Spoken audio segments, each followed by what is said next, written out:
Devy Degens, what is happening? I am SC Romero with my co-host Tommy Harvey, and today we are talking about positional battles happening right now. Who is going to take the jump when it comes to the season? Who should be targeting at the quarterback, running back, and wide receiver position in some of these teams? All that and more right after our intro. Breaking down the hate, man, we call it like we see it. Finding all the gems while the rest just sleeping. Freshmen to the league, we ahead of the curve. Picking out the next star, put them on the reserve. From the big time schools to the deep cut fines. Gotta know who's next when it's draft day time. Stock rising, playmaking, watch them ball out. Devy Degens, yeah, no doubt. Yo, it's time to talk the future Devy style. Prospects rising, diamonds shining. Only the real ones grinding. Welcome to the Devy Degens, let's go. Let's go!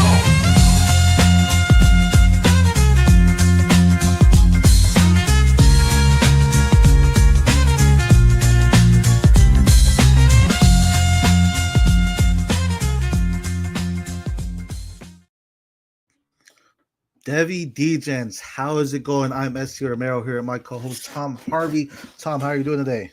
Oh man, I'm doing all right. Fresh off SummerSlam over the weekend, really enjoyed it. Really hope you did too. Yes, sir. Yeah, everyone that's a wrestling fan, Tommy and I are wrestling fans yourself. You can catch some old episodes we did where H-Town the Lucha Dora was on here with Tom Harvey talking about some wrestling things going on around SummerSlam. Really big things happening. That's a show we probably may get kicked back because we do enjoy our wrestling as well as our college football. And just like SummerSlam had some heated battles going on, you know, you could talk about Cody Rhodes versus John Cena. You could talk about CM Punk versus Gunther. College football landscape has some huge battles going on right now. And although they aren't necessarily on Peacock as SummerSlam was, they are still happening. And you have to find that research. And that's really what we're going to get into today. That's what the bulk of the show is today, is some battles going on right now that we're paying attention to. And kind of gave us maybe a little bit hesitant on some guys we were high on, but also getting us higher than some guys we probably might have been out on. So without further ado, Tommy, let's start off with our quarterbacks. Colorado quarterbacks here, Caden Salter versus Julian Lewis. Talk to us a little bit about that battle and what are you looking forward to?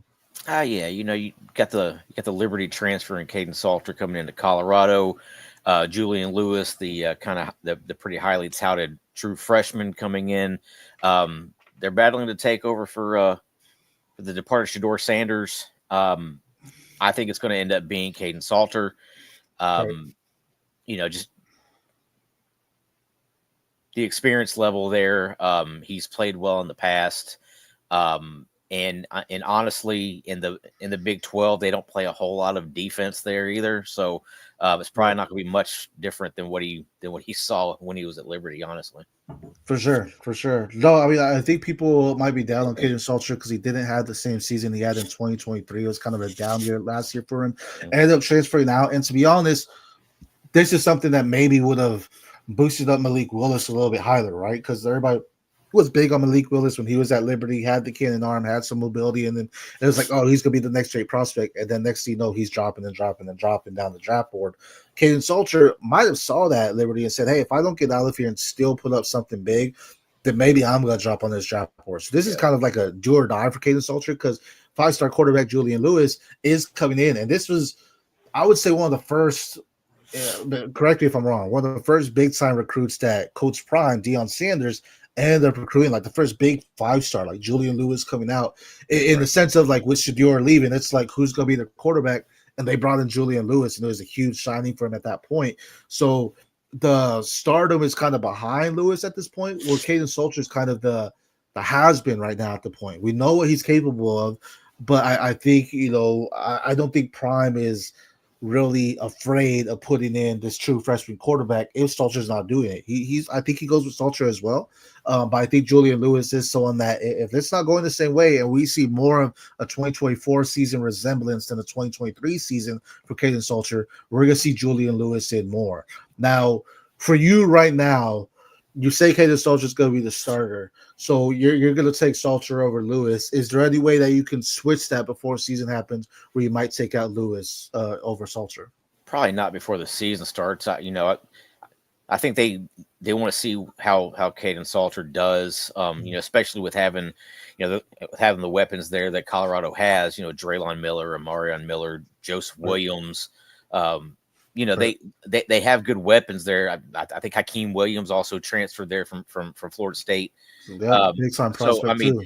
So Colorado has big time weapons there for him to be able to utilize that. And Caden Salter is a really mobile dual threat quarterback for sure.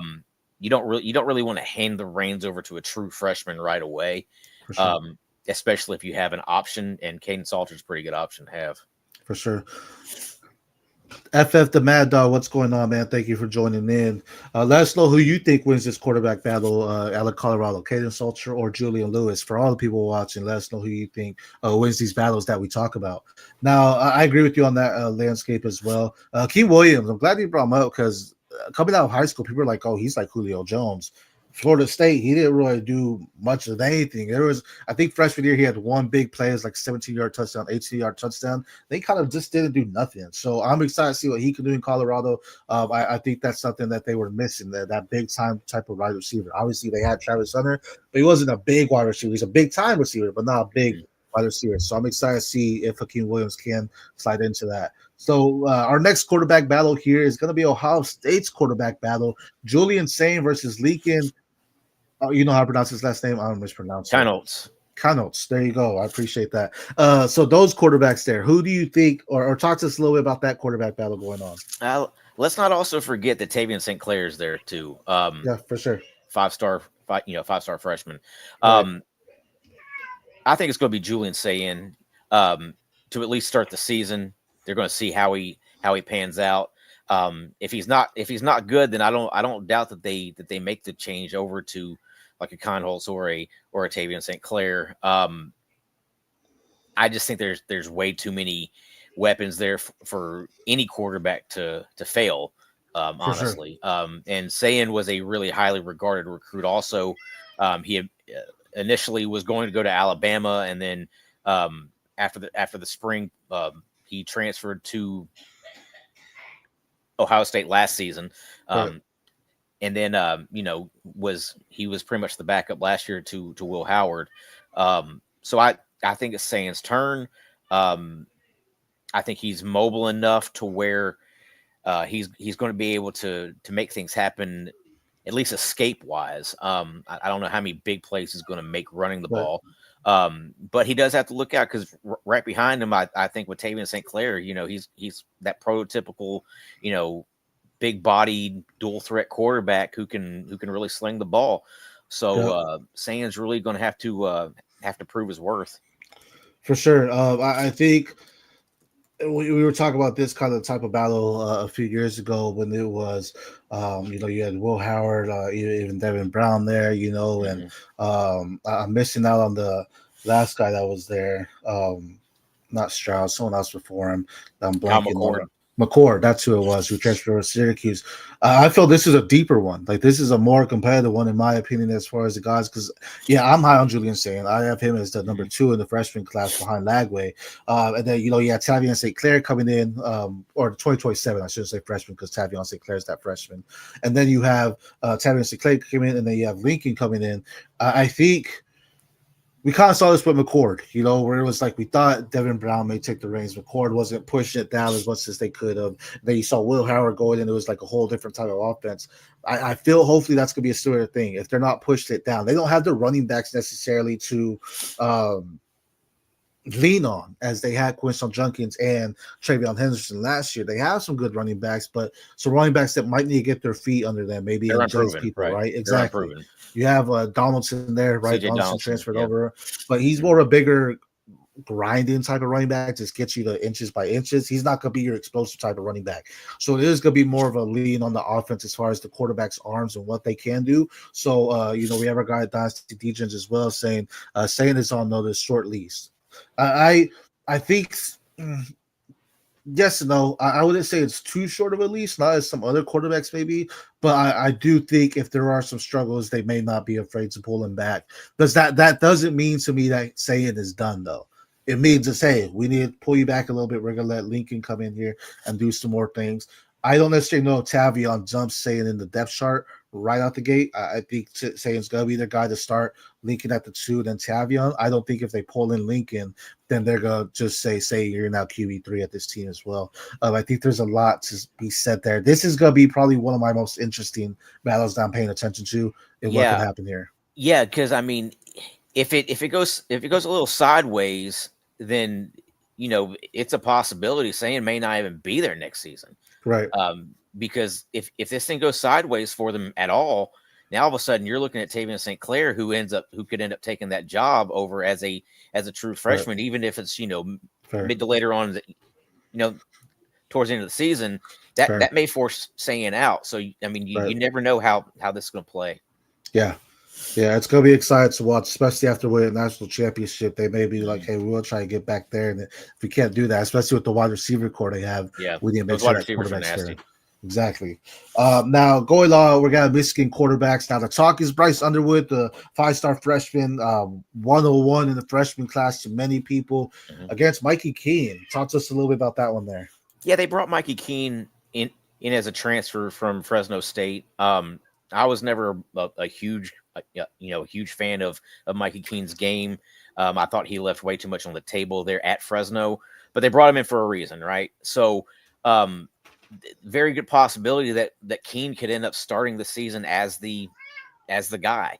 Now, I mean, they did go out and pay Bryce Underwood a lot of money. To pull him in. Yeah. So, they flipped him from LSU, kind of, pretty late in that process. Right. So it wouldn't surprise me at all if they started with Mikey Keene and then kind of went towards Bryce Underwood even in that first game a little. For sure. Yeah. I think I think it's Underwood, man. I think it's gonna be interesting to see what's happening between them, but I think Underwood's gonna end up taking it. Overall, he's just like you mentioned, they paid him some money, and there's just a lot of athleticism to his game. Being one of the top prospects, I don't think you get the number one overall prospect to many people. You can look at On3, you can look at 247, many different organizations have him as number one prospect overall. I don't think you bring him in to sit year one. It's like, okay, he has to go in there and he has to do some big plays. I think that's going to be something that possibly happens there for him.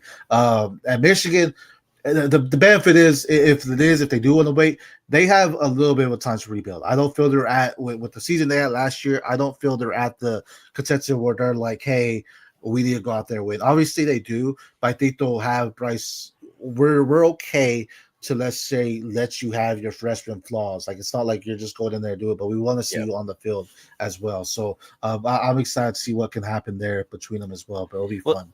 Well, especially if they can get some type of, real chemistry going with Underwood and their freshman wide receiver, Andrew Marsh.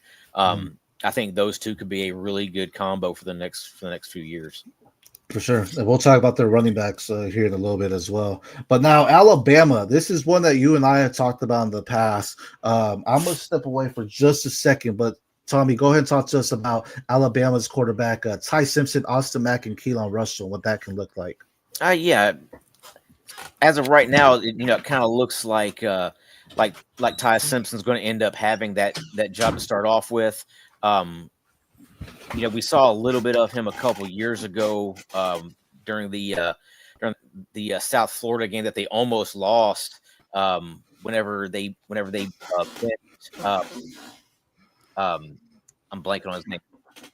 Who was the Alabama quarterback last year? Milroe. Yeah, Milroe. Jalen Milroe. Yeah. They benched Milroe a couple years ago against South Florida. Ty Simpson started. He was not very good at all. And then so now everybody's kind of thinking Ty Simpson's the guy. I'm not sold, especially with a guy like Austin Mack, who was with DeBoer at Washington and transferred over to Alabama with him. And then they also just brought in a big 5-star stud in Keelon Russell, who could end up pushing both of them out. Right.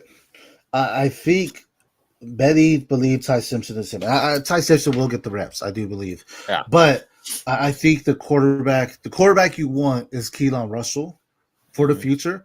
I think for the season, though, I think Mack's going to get an opportunity. And Mack had a big time arm as well. And we saw that as a prospect going into Washington. DeBoer left, went to Alabama, and guess what he did? He brought the quarterback that he brought into Washington as well. Now, me and you have had this conversation where you said, well, Keelon Russell's the force DeBoer big time recruit out of the Alabama system and understanding what the SEC is about and going into that. Fair, I get that. But Keelon Russell, I think, is going to be time to develop as an SEC player going into that level. Where Austin Mack, I think, just has the arm talent they want. And I feel with that, we're going to see a lot more growth from him to possibly allow Keelon to sit as well. I think the battle truly is between Simpson and Mack. I don't know if I see Russell having it this season. If it is, it's going to be end of the season. But I think Austin Mack is definitely going to be the one to overtake Ty Simpson early on because I just, like you said, I'm not really in on Ty Simpson. He's had years to do it. We just haven't seen it. And I don't know if they lose a big-time game early on. I just don't see them continuing on with it. I see them moving forward and getting someone else.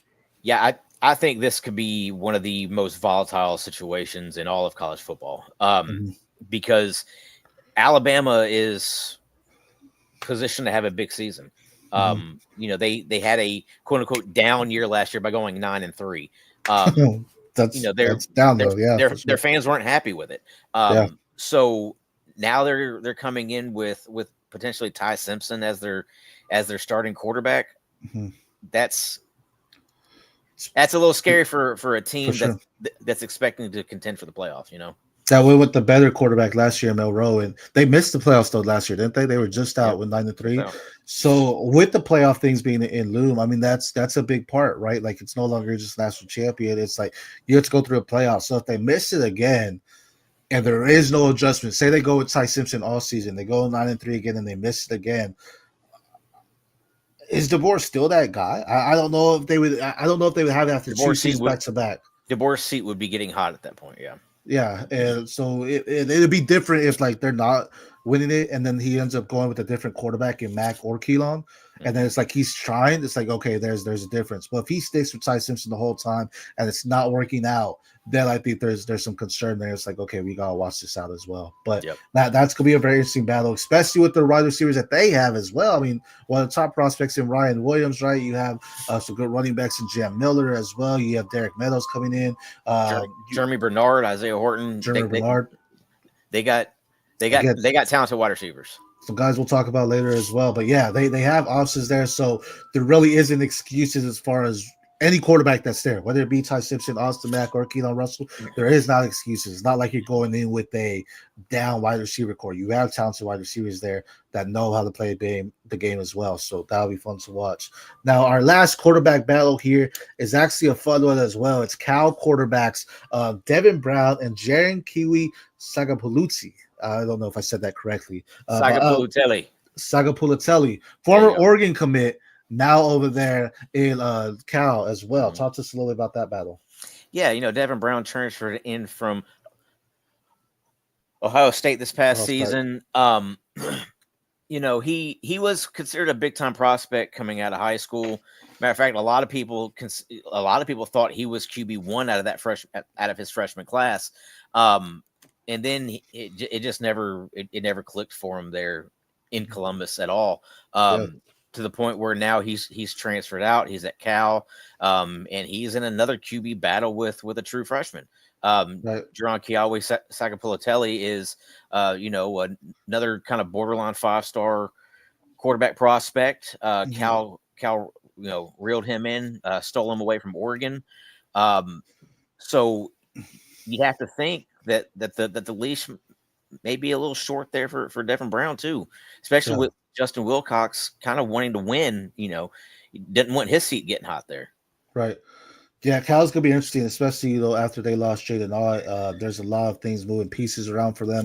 Sagapolutele, he was ranked higher than Achilles Smith Jr., who was another freshman that went to Oregon. I had Achilles Smith over him. But going in Devin Brown, I think this is an easy job. Let me backtrack because I don't want to say easy. I think this is a job he can't win as a true freshman because what we did, we didn't see it happen when Devin Brown couldn't be up Colin McCord. That's how you and I in the past had multiple conversations on they need to put in Devin Brown. It's not Colin McCord. He's not doing it. But then Colin McCord went to Syracuse and lit it up. So maybe this is the kick that Devin Brown need as well, where, hey, it's not necessarily Ohio State, but maybe in Cal I can do this. Difference is now he's not going to a Pac-12. He's still in the Big Ten there with Cal. He's still going to ACC. play – or the ACC? Mm. Sorry, I still need to get all those correct. But there you go. He's still the ACC, so then maybe he still has opportunity. It's not like he's going over to a Pac-12, which is an air raid type of offense, or was, I should, air raid type of things. Now he's going to the ACC. You got to be playing some big-time schools. It will be interesting to see that battle as well, but they need a lot more. This is with a lot less talent around him. Right, and this is a quarterback room where when you talk about Jaron-Keawe, I think there's opportunity for him to just showcase his true talent as far as just a quarterback that has great patience in the pocket, has some good vision, and also some mobility to him, where I think that might add a little bit of excitement to Cal and what they're doing there that well. So that one's probably the closest one, I think. The other ones, I think there's a little bit I'm favoring a little bit more. This one is truly up in there where it's like a little bit closer on both of them. I can see either of them necessarily starting. With other guys, I kind of see a week one starter. This one, I'm not sure quite yet on it as well. But those were our 5 quarterback battles that we're watching out. Let's talk some running backs. Tommy, I'm going to let you take it away with the Tennessee running back room. It's Star Thomas versus Deshaun Bishop versus Peyton Lewis. Talk to us a little bit about that because I know you're a Tennessee guy. Yeah, honestly, I see this more of a battle in between Deshaun Bishop and Peyton Lewis, with Star Thomas being kind of more of the pass catching specialist out of the backfield. Okay. I think both Bishop and Lewis have come into camp just completely jacked. They look phenomenal. And Peyton Lewis was already a huge running back, and now he looks in phenomenal shape, and Bishop the same way. I don't think they're definitely not going to have the same type of season that Dylan Sampson had last year. That was just a special year. He broke the UT single season record for rushing yards and touchdowns. So they're definitely not going to do that, but they can combine to do something similar. Right. It wouldn't surprise me if one of these guys ended up with 800-900 yards and then the other ended up with 700 yards. That wouldn't surprise me one bit. Right. UT for the last 4 years, I believe, has ran for 2,500 plus yards as a team. So they're definitely going to run the ball. I think the guy that they're wanting it to be, Deshaun Bishop, because he just has that style of running that they like in their offense. Right. But I foresee this being a Deshaun Bishop versus Peyton Lewis type of battle. Or as far as the two guys who get the most touches, with Star Thomas being more of a depth guy and a guy that they can throw the ball to out of the backfield. Okay, fair enough. And with you quarterbacks, grouping up in Tennessee as well, maybe Star Thomas, that's what benefits him if they're just, kind of pushing it out right and giving it to him in the flats and everything like that, or short routes for him. But then you have your big time backs in the Deshaun Bishop, Peyton Lewis. And we've said this before about the Texas running backs.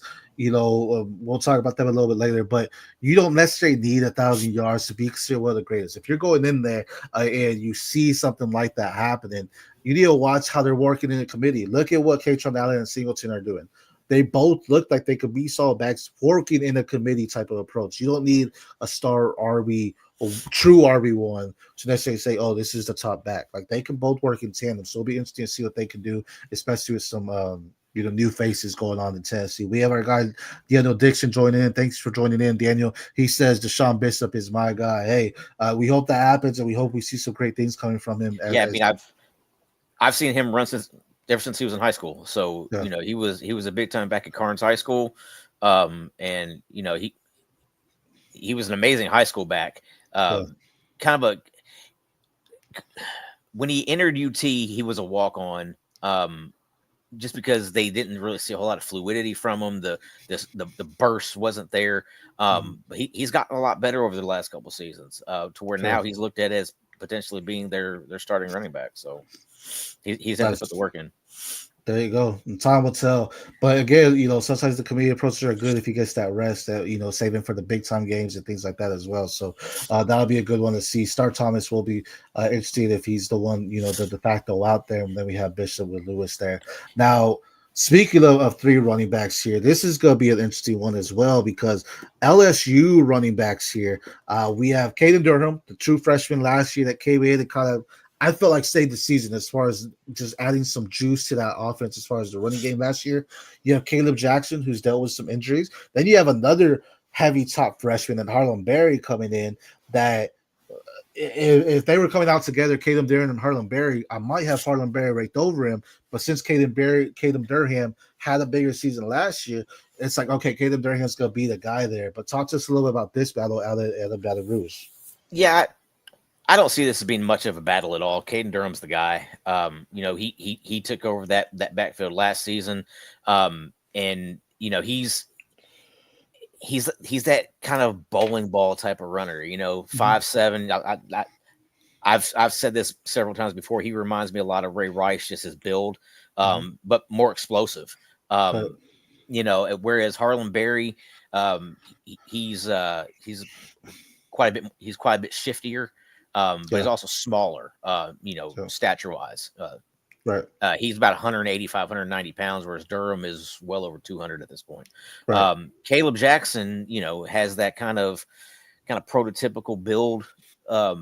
But again, he's got to stay healthy. He hasn't been. So we really don't know what we got there. But Caden Durham, we know what we got. And, he's been fantastic. And speaking of injuries, I mean, a reason why Caden Durham was able to showcase a little bit more was because the backfield got injured. I mean, he wasn't the starter to start the season. The backfield, the running backs at that time did get hurt. And guess what? The true freshman came on, and he really didn't give the job back. So maybe that's something Barry needs is, the people in front of him to get banged up for him to showcase it. But it'll be interesting to see what's going to happen there. Our guy Amir says, don't forget about JT Lindsay there as well. It'll be it's gonna be Caleb Durham and Harlem Berry. I don't see Caleb Jackson really being a big difference. Like you mentioned, he's been banged up. He'll get his opportunities, but I think it's gonna be more so can Harlem Berry become the guy behind Caden Durham, and then can he ends up being the guy that takes over Durham. Durham showed a lot. I think Berry has a little bit more explosiveness to his game. But Durham showed he can make it happen at SEC. We saw some of the pass catching out of him as well, which was big time. And again, he was able to hit that second gear in the offense where he caught the ball and then he ran away with it after a while, making defenders miss as well. So that's going to be an exciting one. If I'm targeting any of them, I'm targeting both. I was trying to get both if I can because I think both of them can have some juice. And again, we talk about committees. There's a committee with Durham and Berry. If they're running two back sets, that could be something nice to you on the watch and pay attention to as well. Yeah, watching Harlem Berry's high school film, he reminds me a lot of Jahmyr Gibbs whenever Gibbs was coming out of high school. Very similar size, very similar type of shifty quickness, to where they're gonna shake you out. Yeah. No, it looks really nice to see what he could do. And SEC doesn't play around, right? We talk about those top guys out there in the SEC, and that's going to be a big one to watch. Now, another backfield, we're going to move to the ACC, is going to be Miami's backfield in Mark Fletcher Jr. versus Jordan Lyle. Now, Mark Fletcher Jr., if y'all been, tagging along with me on this ride here, I've been a big Mark Fletcher guy since he came out of American Heritage. I come to early Derrick Henry, just the style he runs, the explosiveness he has, the big-time plays. He can make those big moves and he can make defenders miss. He's going to run straight through in a vertical type of way. Then you got Jordan Lyle, who's a little bit more shiftier, showcased a lot more too last year. Now, it was Damian Martinez all last year. You got a little bit of a glimpse of Jordan Lyle and Mark Fletcher both, and they both showcase different capabilities of what they can do in the backfield. What are your thoughts on the Miami backfield? I think this year looks – last year with Damian Martinez, him and Mark Fletcher were just too similar. So whenever you brought Fletcher in, you're basically getting the same thing that you had with Damian Martinez. Right. Now with Fletcher and Lyle, you're getting more of that kind of thunder and lightning type of backfield. Right. So I think you're going to see Fletcher's game show up a little bit better than what it did last season. And Lyle is going to be extremely explosive for them. Right.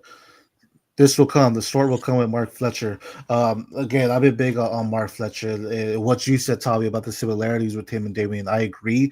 And that's probably why we didn't see much from him because defense didn't really need to adjust. Obviously, they're two different players, but it's the same type of playing style where if they took out Martinez and put in Mark Fletcher, they still understood it was the same type of back that was back there, Mm-hmm. so they didn't need to make those moves. Then you saw Jordan Lyle come in, and he made some big plays, was because he was a different type of back, and the way he moved in the backfield, the way he made defenders miss, the way he was catching the ball, all those little things were different than Fletcher and Martinez. So now you have opportunity here. We have two backs that can complement each other well, and that may be some big time plays. So I'm excited because I think Mark Fletcher does overtake that role. They have Carson back there. I don't think it's going to be as much as the air and out type of offense as they were with Cam Ward. So it's going to be some opportunities there for him to really showcase he can run the ball and take the rock all the way for them as well. Now, our next one, as we mentioned earlier, we're going to talk about some Michigan backs because you and I have talked about him as well. You know, why we're big on this guy and Jordan Marshall, but also Justin Haynes. We're also big on him.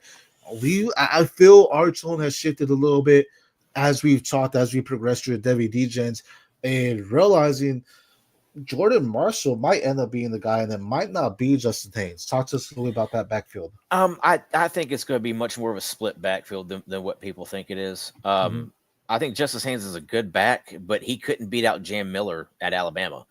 And I think Jam Miller's good. Jam Miller's good, but I think Jordan Marshall's a better running back than Jam Miller is. Yeah. And, you know, Jordan Marshall ran all over Alabama last year in that bowl game. Not that that's saying much because, you know, you have a lot of opt-outs and everything in bowl games, but still, he still had a really, really good game against a really good Alabama team.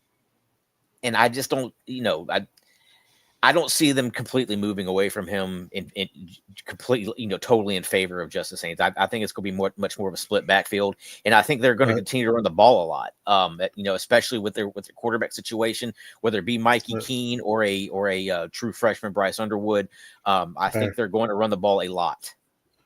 Yeah, fair. No, I agree, and I think Marshall seems more like he could be a ground and pounder for them as well, but he also has some speed and some juice to him. Where Justin Haynes, I was really big on him as a freshman, but it's like, or coming in as a freshman of high school, I was like, man, this kid has some game to him. And as you mentioned, we just didn't see it. It's hard to really gauge it because at Alabama, they're not ones to really run through multiple runs. They have good RBs in the system, but if they have a guy, that's their guy. They're not really going to be putting other people. So I don't knock that on his much. Yes, he didn't beat out Jam Miller. I think Jam Miller is a great college football running back.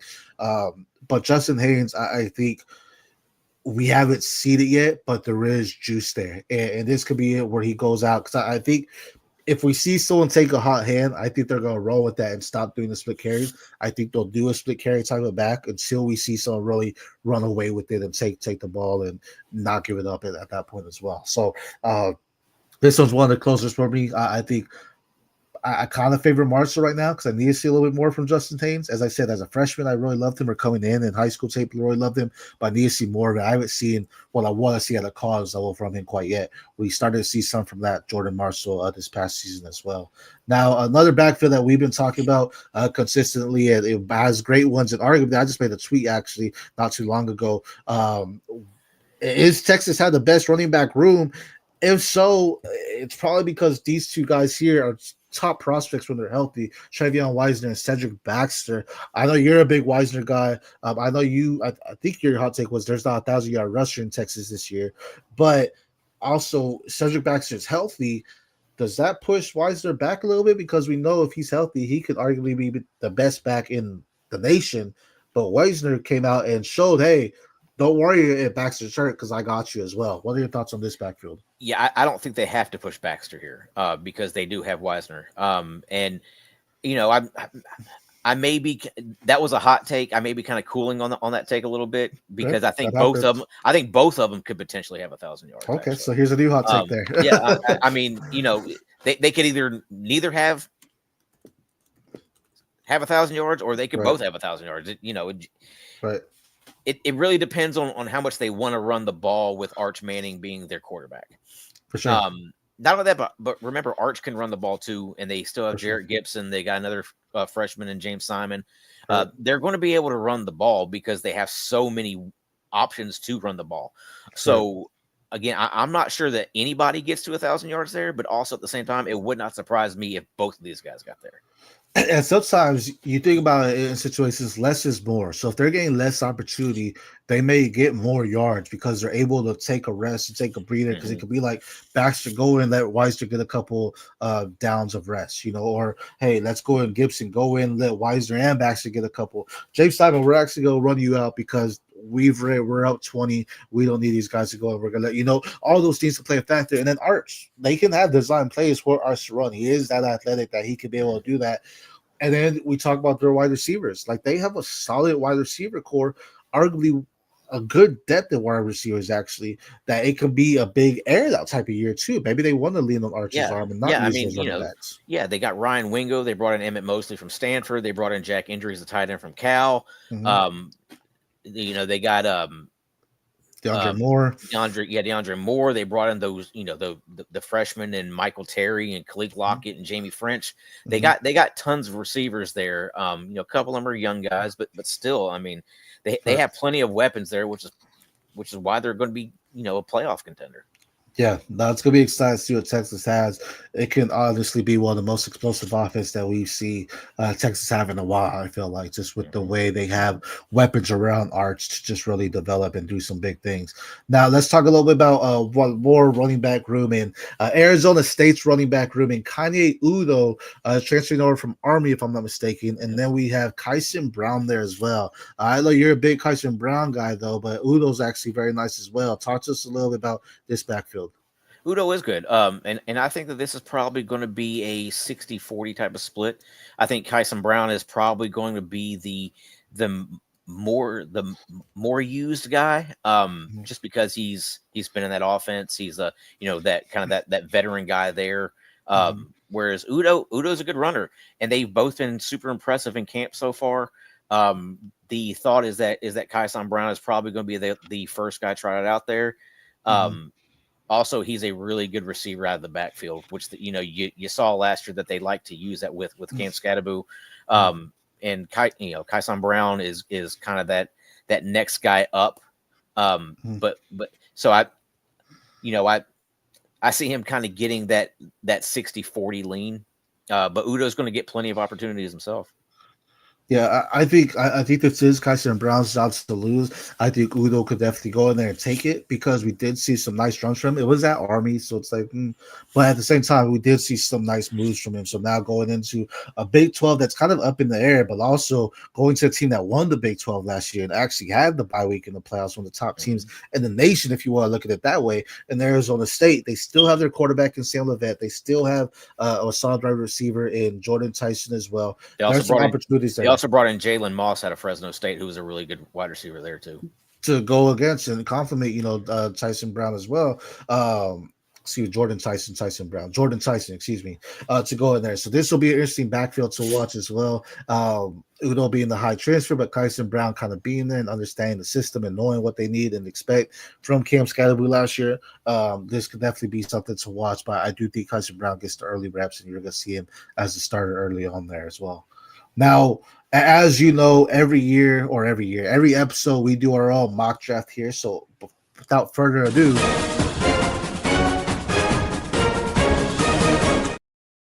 we're going to do a mock draft here for y'all today. And it's a little bit harder simply because we're doing these battles. So it's not really going to be one that's between these battles here.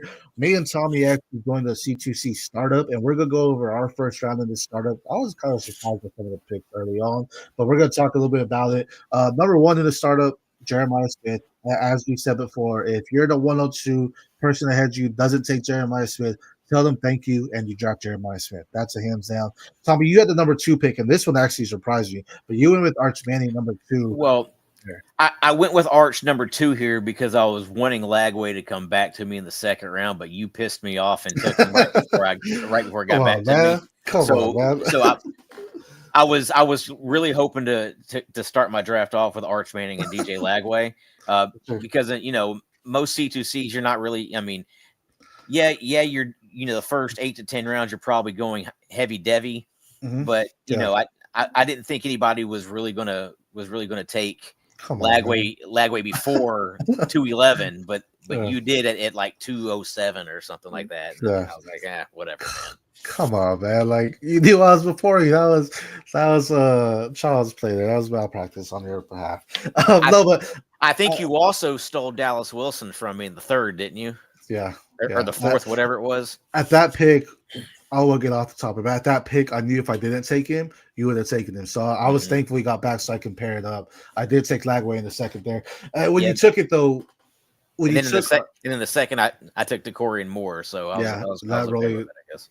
Yeah, that made me upset because I thought he was going to drop too. But that's why I took him, because you stole Lagway from me. Yeah, I figured as soon as I saw that, I was like, he did this just to piss me off here. But with Arch, speaking of that, I just will say, in my eyes, when you drafted him, at first I was like, but then I say this often when you're drafting, because we both have Lagway as our QB1. A lot of people have Arch as their QB1 right now. In my eyes, when you took the value in knowing Arch may have higher value if you need to trade off of him than Lagway may have, especially with Lagway being banged up.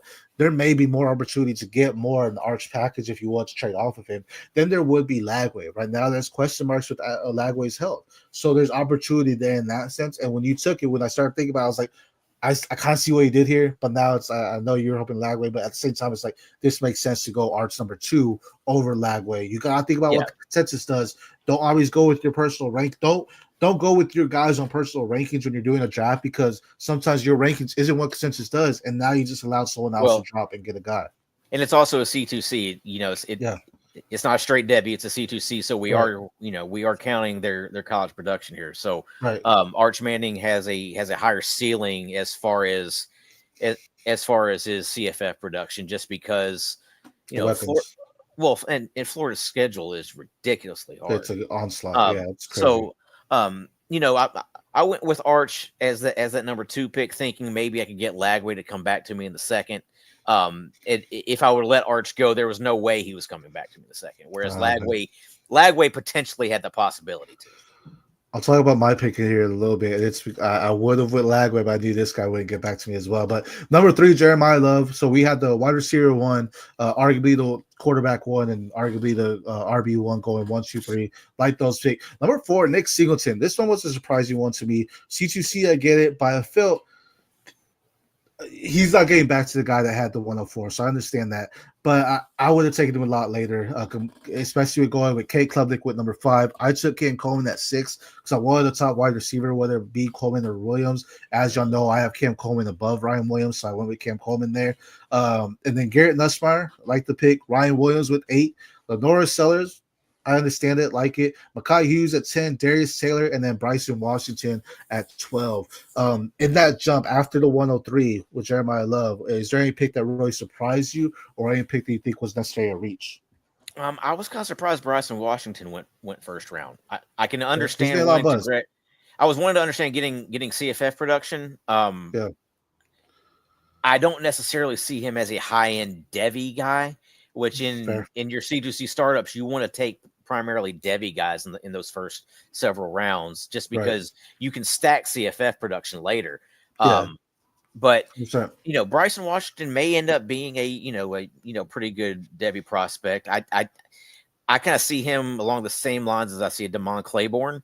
I see them kind of both in that same ilk. So I would have taken Washington and Claiborne more in that 3rd, 4th round, maybe even a little slightly later. But I'm not going to fault anybody for taking Bryson Washington there, just because of the CFF production he's going to provide. And Washington's getting a lot of buzz. I've been seeing his name pop up in different circles in the Devy community as well. So I understand that. I like it.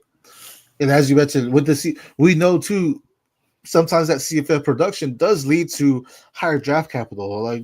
Sure.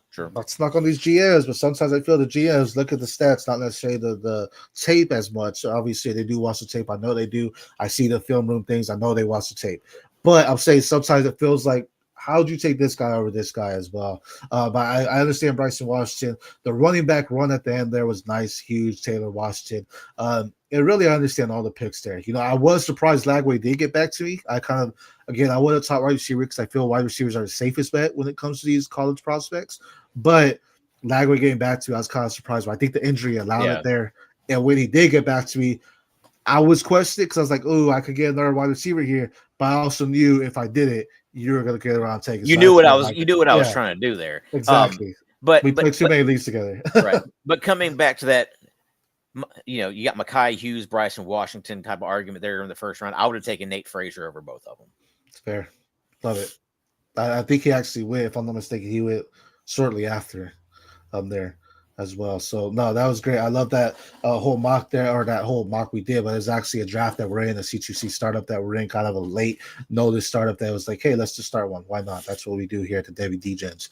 But speaking of wide receivers and taking them top prospects, there's some interesting wide receiver battle camps as well are going on. We're going to start off with Alabama wide receivers. We know Ryan Williams is going to be their guy there, but they also have Isaiah Horton or Jeremy Bernard going in there. Talk to us a little bit about that battle going on. Yeah, they brought in Horton out of Miami. He was a big play wide receiver for Cam Ward last year. Really nice field stretcher.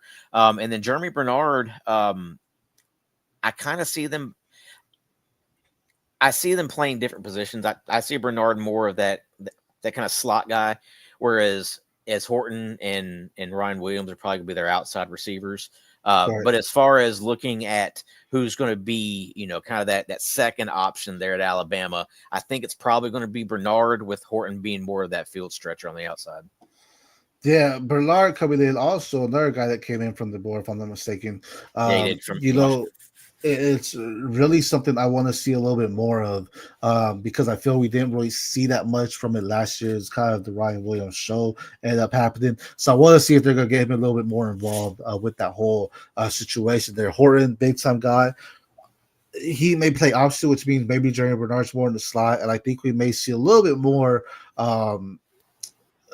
accuracy when it comes to the passing. Jelly Monroe, I think, kind of played hero ball sometimes as well. So I think there's opportunity there for Jerry Bernard to really be a safety blanket for him there as well.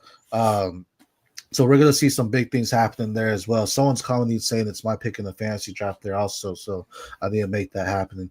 But we'll go on with the show here, because Ole Miss lost a bunch of opportunities there too, and they lost a big-time player, wide receiver in Trey Harris. They lost their top quarterback in Jackson Dart. But now they have Desean Stribling transferring in from Oklahoma State. They have Harrison Wallace transferring in from Penn State, if I'm not mistaken. State, yeah. And then they have Caden Lee. They also have a big-time freshman as well in Caleb Cunningham. But talk to us a little bit about Ole Miss's wide receiver group and this battle going on. Yeah, this battle actually this and the Luke Haas injury really pushed Caleb Odom back to tight end. They announced that either yesterday or the day before that Caleb Odom has moved back to tight end from wide receiver. So they obviously have they're obviously pretty impressed with these three guys. The main question is which of these three are going to get the bulk of the targets. Stribling coming in from Oklahoma State, Wallace from Penn State, Caden Lee has been there. A lot of the talk is really about Caden Lee. They're really happy with him. I think the best Devy asset of these three guys is Harrison Wallace. I like him a lot as a wide receiver. He was Penn State's number one receiver last year. Number one wide receiver, not number one receiving target. Obviously, that was Tyler Warren. Right. But Wallace was the wide receiver one there. He transfers down to Ole Miss. And in my personal opinion, I think Harrison Wallace is the best receiver of the three. Now, whether he gets the bulk of the targets, I don't know. They really could be just distributed amongst all three of them pretty equally. There's really no telling. But personally, as far as watching them play, I think Harrison Wallace is the best receiver. And I think Stribling is slept on. I think Stribling's an opportunity where he can go out there and make some big plays happen. He was that kind of stretch wide receiver down the field for Oklahoma State. I think that's something they could try to do if they want to push it there as well. Harrison Wallace, I might be their safety blanket type of wide receiver, but I do think Stribling will be the primary one for CFF. And I'm saying that because I don't want Stribling to have a big season. Y'all say we got to take him. I don't see him necessarily as a Devy prospect, so to say. I mean, he get drafted, but I think he's a day 3 prospect. But I do think he is going to be someone that leads him just because of his veteran experience. I think this is 5th, 4th season, if I'm not mistaken, for Stribling. Yeah. He was originally at Washington State and then transferred to Oklahoma State a couple years ago, and then now coming over to Ole Miss this year. Yeah, so it'll be fun to see what he can do. And I think, as I mentioned, it's gonna be some opportunities for Stripling to go out there and do it. And they have nice guys that if it doesn't work out for these people, that it's gonna be interesting to see if these freshmen or the sophomores come in and actually take it over as well. But I do see Harrison Wallace and Stripling being the two guys, and Stripling being more the downfield kind of big time type of wide receiver, where Harrison is gonna be closer to the chest, closer to the offense, closer to the line of scrimmage for them there. Now, another group that kind of reshaped its whole self is going to be the LSU wide receiver group, and Aaron Anderson, Barry Brown, and Nick Anderson as well. Now, Barry Brown, transferring from Kentucky. Tommy, you and I have been pretty high on Barry Brown as far as what he can do, and we're excited that he's going to see something different there as well. And then Nick Anderson transferred in from Oklahoma as well. A lot of people are heavy on Nick Anderson. I'm not quite as sold. I see him as just a down the field stretch wide receiver, nothing much after that. Mhm. Aaron Anderson's more of the he's the dart throw to me. If you want to take a shot on something that can be explosive but also blow up in your face, I think that's Aaron Anderson. Where Barry Brown, I feel, is a safety net. I absolutely love his talent as a wide receiver, and I think he can be the guy this year for Garrett Nussmeier. What are your thoughts on these three wide receivers at LSU? Yeah, I think the primary wide receiver, as far as who Nussmeier is going to go to most, is going to be Aaron Anderson. Okay. Now Devy prospect, he's a little on the small side. I mean, he's 5'8". Yeah. Whereas Barry Brown is a 6'6", 6'1". Nick Anderson, I think 6'4". The problem is with Anderson, with Nick Anderson, is that he's hurt a lot. He had a really bad hamstring problem last year, couldn't get on the field. How much is that going to bleed over into this season? Barry and Brown had a bit of the drops last year. Mm-hmm. Can he get over that? If he can get over that, he could be LSU's next big receiver coming out. Right. He has that type of talent. He's a really good return guy. He has to be able to catch the ball. I think the most sure-handed guy there is going to be Aaron Anderson. Yeah. I need to go back and watch all of Barry Brown's tape. I've seen him play, obviously, but I need to go back and watch his job specifically to see if there was more of a quarterback just throwing a wobbly pass, or was him legitimately just getting hands on and he's just dropping it. That's a big part of what I look at when you do see these drops, because he did have, I think he had like 5 or 6, if I'm not mistaken, maybe even more. But I do think he is a talented wide receiver. I did have Dan Key at Kentucky over him, but I do think Barry Brown is a guy that can really make that big step. And maybe having a guy like Nussmeier, who we've said has some of the best layering, some of the best accuracy when it comes to just the way he hits it on the pocket, on the money when he hits these wide receivers. Maybe that's something Barry Brown needs, where it's just like, bro, just put your hands out, and Nussmeier will get it in there. We'll have it. I do think, would you bring it up, Aaron Anderson, smaller size, so I'm not really big on him as a Devy prospect, but I do think he can be big as far as a CFF prospect, and he gets kick return yards too. Well, he is getting first round buzz for next year's draft. So yeah, but it's hard when you see these 5'8". I mean, it's not, I guess not as more, but it's like, but guys like, but Tank Dell really kind of threw that out the window. I mean, yeah. I mean, Tank Dell got hurt because Houston put him in an impossible situation. Why are you going to have a 5'8", 170-pound guy downfield in the middle of a scrum blocking? That doesn't make any sense. Right. So I mean, Houston's stupidity got Tank Dell hurt. Don't do that to a smaller receiver, and he doesn't get injured. And he's still. Right. I mean, we saw how dynamic Tank Dell is, and I think Aaron Anderson can be that. And he's that type of guy too. He's about the same build. He's like 5'8", 170, 180. I don't think he's more than 180. If I'm not mistaken, he might be smaller than 170, like 165. No, I think Aaron Anderson's closer to 190 actually. Is he? Okay. Yeah. Maybe I'm mistaken then. So if that's it, that's a little bit different. When it comes to that height, it's more about their weight. And, because when you get to that next level of the NFL, all these defenders are 230 plus. It's very rare you have like 220, 210 type of defenders. They're all bigger guys there. I mean, you might have some safeties that are 198, something like that. But even them, they're hitting the weight room and they're heavy hitters too. So yeah, but if you're putting somebody like Aaron Anderson in the slot, which is probably what he would be in the NFL, Wes Welker was a small guy. Julian Edelman was a small guy. Yeah, that's true. So I mean, those guys can operate. Yeah, 100%. Either way, that's gonna be one of the bigger ones, because I think all of them have their own talents and their own traits. Mm-hmm. Where it's really gonna be, is Nussmeier gonna be able to feed them all, or is he gonna focus and feed one as well? So that'll be fun to watch there. Now, our next big one, this one I'm focused on this one, as you know, but it's gonna be the Oregon Ducks here, wide receiver group, and Gary Bryant Jr., DeCorian Moore, and Justice Lowe. The hype is around freshman wide receiver DeCorian Moore. I saw in the spring game, this kid looks explosive. Seeing his high school tape, kid's super explosive.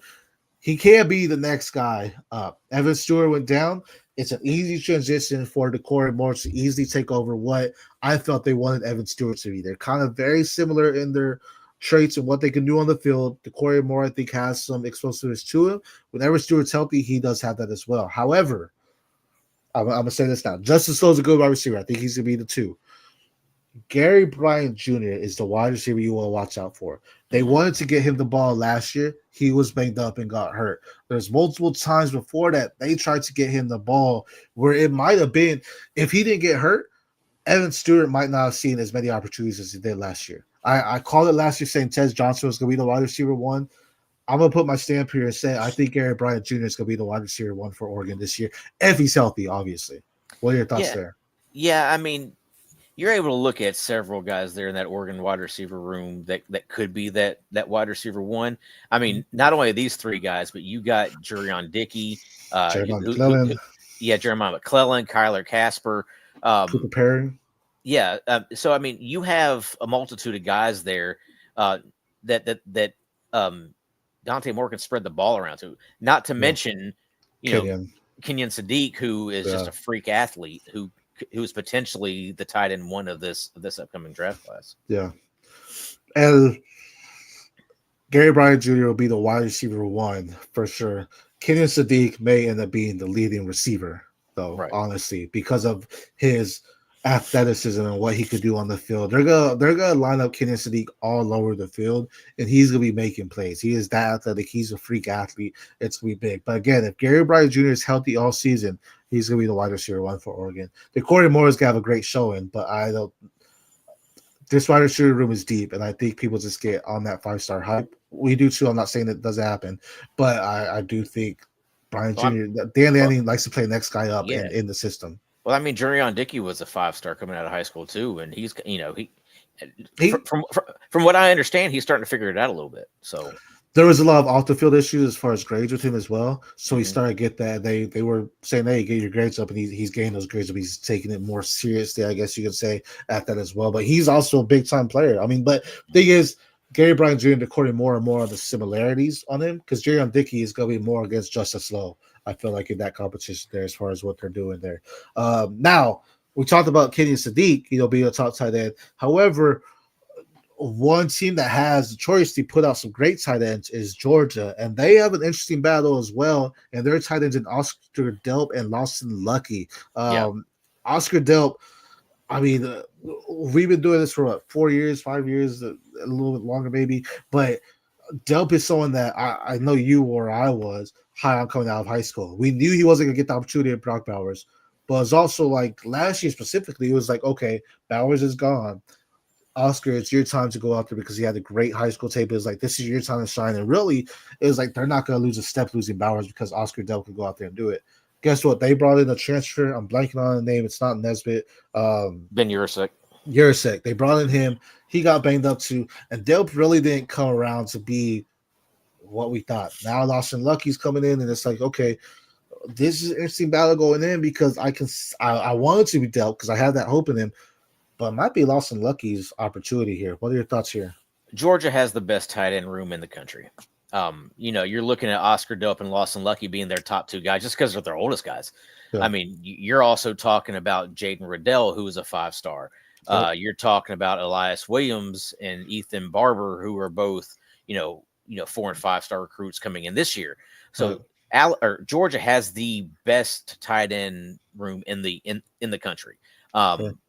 So to say that, Delp or Lawson Lucky are a step down from Brock Bowers, everybody's a step down from Brock Bowers. Fair. Brock Bowers is a unicorn. He was taking end arounds and running away from people as a tight end. Delp is extremely athletic. Lucky is a really good pass catcher and a good blocking tight end. So they're both going to be on the field at the same time because they both do different things. For sure.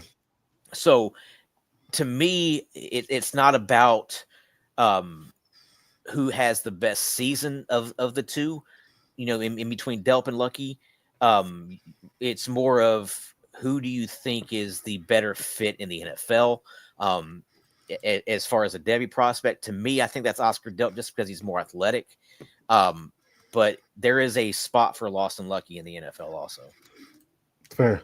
I 100% agree with that, and I will stay with that as well. If Oscar Delp doesn't get it together, there isn't going to be necessarily a spot for him. Because, I mean, it was arguably where I was like, okay, this is a guy I could see going in the first round. And then he just hasn't put it together where it's like, okay, maybe this is something where we're not necessarily seeing something's missing here. And maybe it's just he's not really getting what's happening. I mean, he was banged up too. He's gotten hurt.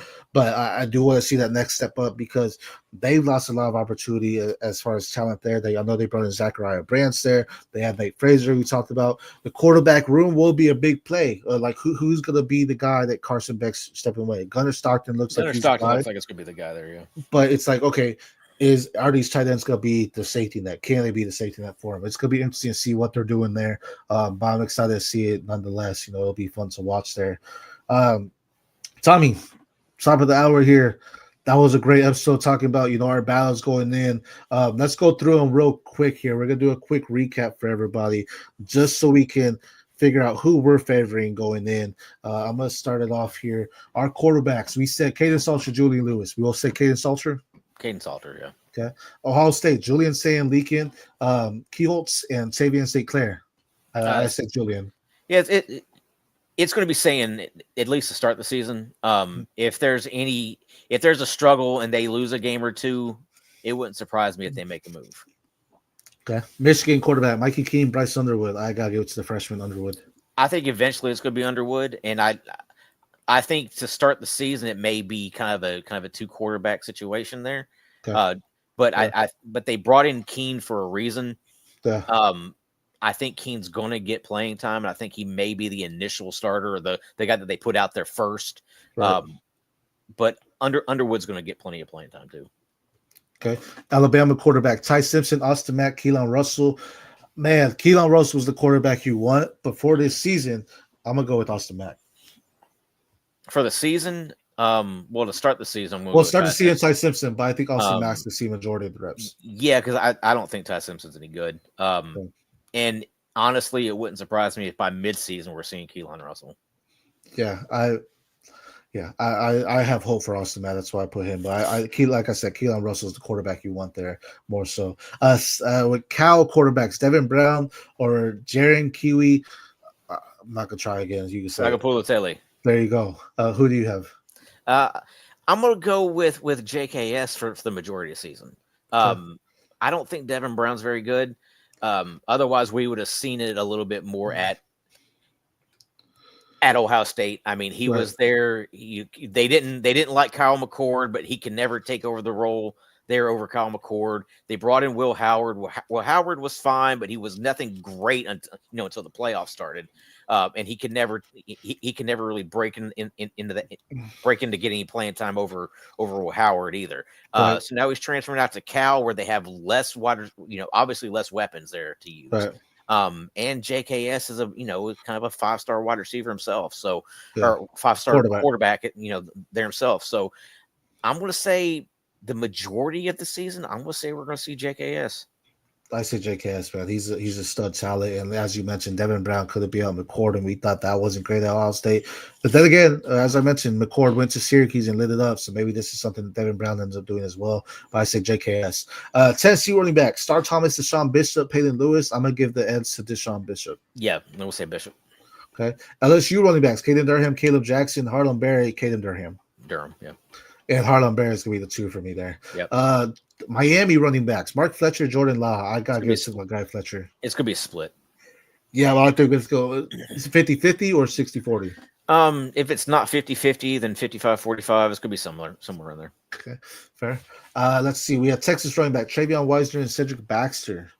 I think Wisner is going to get the majority of the carries, just because I don't think they're going to try to rush Baxter back from that injury, because they don't have to. So, I mean, I think you're still going to see plenty of Baxter, but I think Wisner is RB1 there. Yeah, 100%. I agree with that. But I do think Baxter's hungry, and if he's fully healthy, he can easily take that away. But I do think Wisner's the guy to start. if Baxter's fully healthy, he's RB1 in Devy. Yeah, fair. Okay, in the nation. There you go. Arizona State running backs: Kanye, Udoh, Kyson, Brown. I want to give the edge to Udoh here. I think he was a nice prospect that they brought in. So I'm gonna go ahead and give the edge to Kanye Udoh. If early reports or any indications, could be Kyson Brown. He's gonna be the first one out there. He's gonna get the majority. Udoh's gonna get plenty of run. They're not gonna do a bell cow the way they did last year with Scadaboo, but Kyson Brown, just because of his familiarity with the offense, and he's looking great so far. I think Kyson Brown's gonna be the guy for the most part of the split. It's gonna be a split backfield, but he's gonna get the most part of the split. There you go. That's Arizona State's running backs. Now, Alabama wide receivers. We know Ryan Williams is the one, so who goes take it up as a two? Isaiah Horton or Jeremy Bernard? I'm going to give the slight edge to Jeremy Bernard. I hope he actually sees that jump there in the DeBoer offense. So I'll give it to Bernard. Yeah, I'm going to go Bernard just for volume-wise. I think Horton's going to be more of a downfield guy, whereas Bernard's probably going to be more of that short to intermediate. Fair.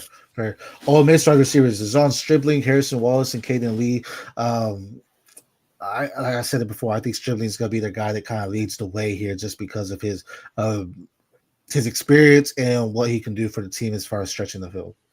Devy-wise, I'm going Harrison Wallace. As far as volume for this season, we'll go Caden Lee. Okay, fair.